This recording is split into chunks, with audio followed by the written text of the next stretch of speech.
क्या होता है मरने के बाद?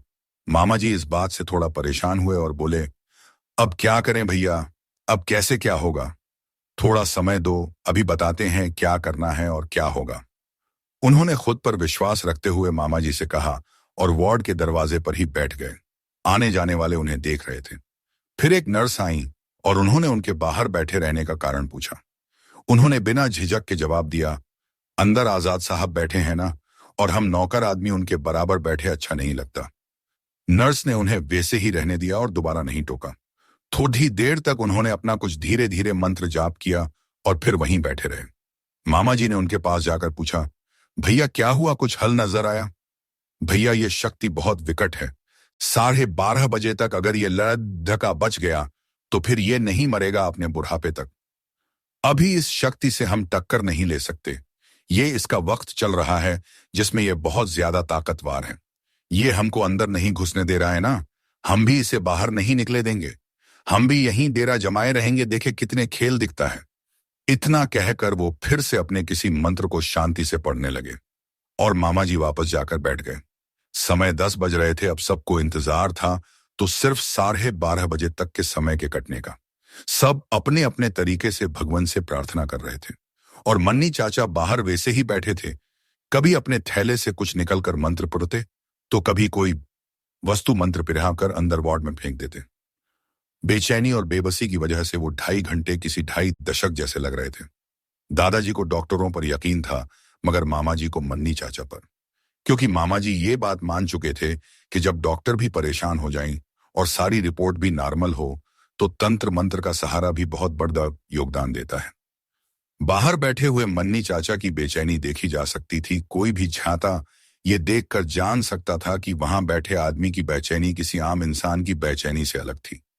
ये बात वहां काम करने वाली एक दक्षिण भारतीय नर्स जान गई।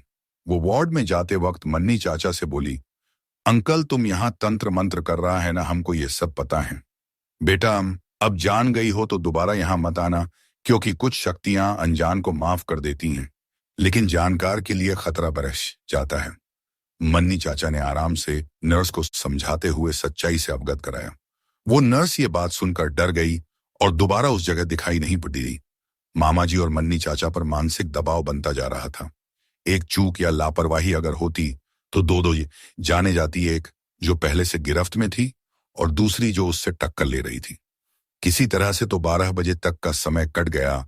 मौसी जी और मौसा जी खाना लेकर अस्पताल आ चुके थे, लेकिन अब जैसे जैसे उसका प्रबल समय खत्म हो रहा था, उस शक्ति ने अपना खेल दिखाना शुरू कर दिया।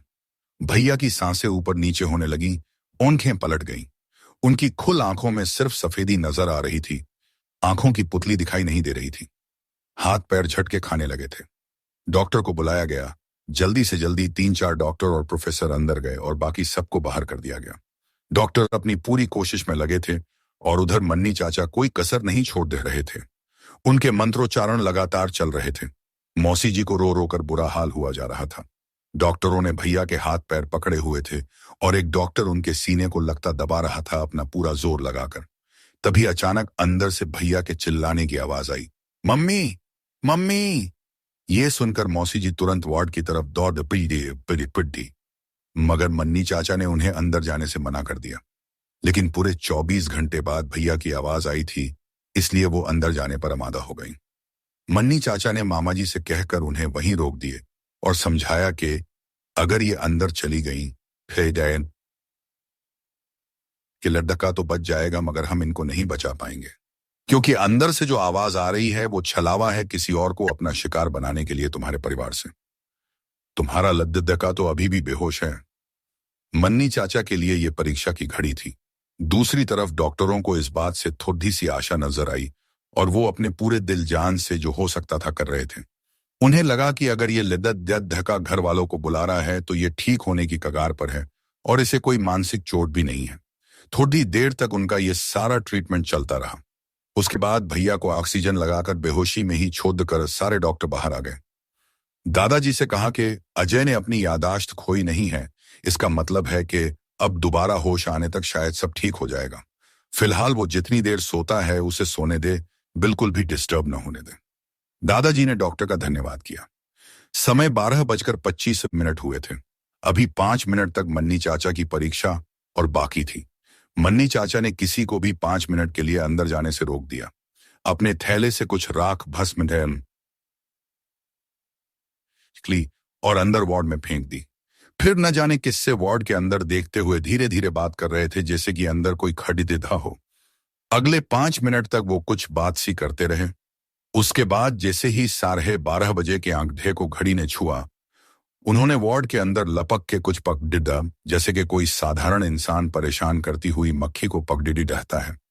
उसके बाद अपने थैले से कुछ मैले धागे जैसा निकल और मंत्र पर रहते हुए अपने हाथ पर बांध लिया और मामा जी से सबको लेकर अंदर जाने को कहा और खुद बाहर चले गए और कह दिया कि कोई भी मेरे पीछे ना आए, खासकर इस खानदान का। उन्होंने दादाजी की तरफ इशारा करते हुए कहा। उनके ये बात सुनने के बाद सब सीधा वार्ड की तरफ दौड़ दे अपने बेसुध बेटे को देखने के लिए। सबके दिल में अब एक आशा थी, मगर किसी आशंका ने अभी भी सबके चेहरे के ऊपर छाया डाल रखी थी। सब बैठे सिर्फ भैया के होश में आने का इंतजार कर रहे थे।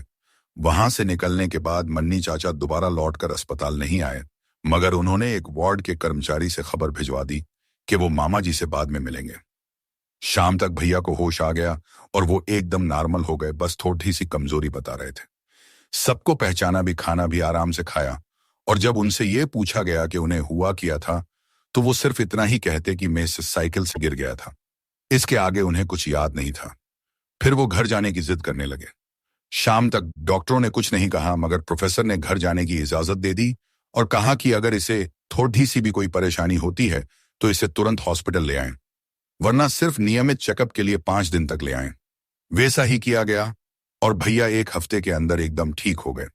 उधर जब मामा जी मन्नी चाचा के पास पहुंचे तो उन्होंने सारी बातें मामा जी से बताई, जो इस प्रकार थीं। मेडिकल के मैदान में एक बरगद का पेड़ गिरना है, यही कोई 250 साल पुराना। जब ये दोनों भाई सुबह खेलने गए थे तो ये उसके नीचे भी बैठकर खेले थे, जो उस बरगद पर वास करने वाली शक्ति को पसंद नहीं आया और ये छोटा लद्दका उसी की चपेट में आ गया। वैसे वो शक्ति चाहती तो दोनों को वहीं पर खत्म कर सकती थी, मगर दोनों बच्चे हैं, इसलिए उसने सिर्फ परेशान किया सबको। इतना ही नहीं, वो जिंदगी भर के लिए इसे परेशान करना चाहती थी। उसका असर ये होता कि ये अपने बुढ़ापे तक या फिर जब तक इसकी जिंदगी है तब तक उसी हाल में बेसुध पड़ी रहता, जिंदा लाश की तरह। मामा जी ने पहले हजरत से सुना और फिर एक प्रश्न किया, तो फिर मन्नी भैया इसे काबू कैसे किया? उन्होंने इसका भी उत्तर दिया, ये शक्ति यहाँ सब जगह पर घूमती है आजाद होकर। कोई इसे यहाँ से ना हटा सकता है और न ही इसे पगड़ी देता है, टुप्पाई ने ना बेच सकता है। पहले हमने वो उस वार्ड को बांध दिया जिससे वो बाहर ना आ सकी। फिर हमने उसको ये धमकी दी कि अगर उसने इस बच्चे को नहीं छोड़ दा तो फिर उसे इसी पेड़ पर बांध देंगे, हमेशा रहना पड़ेगा उसे कैदी की तरह। इसीलिए उसने अपनी आजादी के लिए अजय को छोड़ दिया। मामा जी ने अगला सवाल पेश कर दिया, भैया वो शक्ति आखिर थी कौन सी? इस सवाल पर मन्नी चाचा मौन खिंच गए और मामा जी द्वारा बार बार प्रश्न करने पर सिर्फ इतना कहा कि आम इंसान के लिए उसका नाम लेना ठीक नहीं है। उसने मुझसे वचन लिया है कि मैं उसका अस्तित्व किसी को ना बताऊं, मगर सिर्फ इतना जान लो कि वो शक्ति बरम के आसपास की थी।